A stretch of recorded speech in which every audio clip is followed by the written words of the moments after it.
ایک مشہور تاجر تھا، کہیں سے گزر ہو رہا تھا کہ اس نے راستے میں ایک درخت دیکھا کہ اس کے سائے میں ایک درویش بیٹھا ہے اور وہ اپنی عبادت میں مگن ہے۔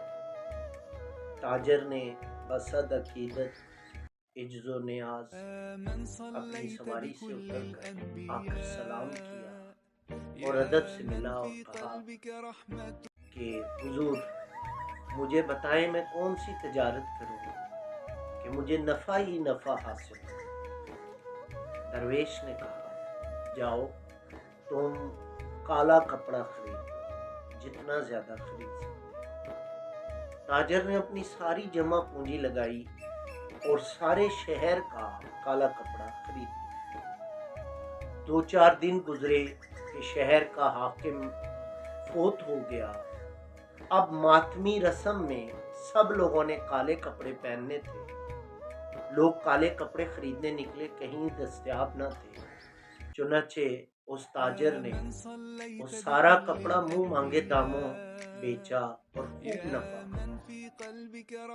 وقت گزر گیا، کچھ عرصے بعد وہی تاجر اپنے گھوڑے پر سوار کہیں سے گزر رہا تھا کہ راستے میں اسی درویش پر نظر پڑی تو اپنی سواری پر بیٹھے بیٹھے کہا او دیوانے بتاؤ اب کی بار میں کیا خریدوں۔ اس درویش نے نظر اٹھائی اور نظر اٹھا کے کہا اب کی بار تم خربوزے خریدو۔ تاجر گیا اور اس نے اپنی ساری جمع پونجی لگا کے پورے شہر کے خربوزے خرید لیے، لیکن ایک ہفتہ ہی گزرا کہ سارے خربوزے خراب ہو گئے۔ تاجر لٹ گیا، ساری کمائی لٹ گئی۔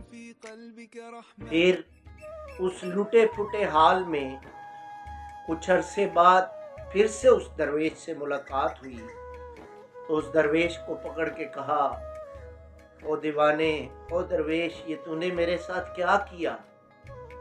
تو اس درویش نے کہا یہ میں نے نہیں، تیرے لہجے نے تیرے ساتھ کیا۔ پہلی بار جب تو ملا تھا تو نے ادب و آداب بجا لاتے ہوئے عجز و انکساری کے ساتھ مجھ سے بات کی، تیرے لہجے میں عاجزی تھی، تو سراپا ادب تھا تو نوازا گیا۔ دوسری بار تو اپنے سواری سے بھی نہیں اترا اور سلام اور ادب و آداب بھی بجا نہ لایا۔ تیرے لہجے میں غرور تھا، تیرا عمل سراپا تکبر تھا، تیرا جسم سراپا تکبر تھا۔ دوسری بار تو نے یہ کیا تو یہ جزا پائی، با ادب با نصیب، بے ادب بے نصیب۔ اور یہ الفاظ ہی ہوتے ہیں کہ آپ کسی کے دل میں بھی اتر سکتے ہیں اور کسی کے دل سے بھی اتر سکتے ہیں۔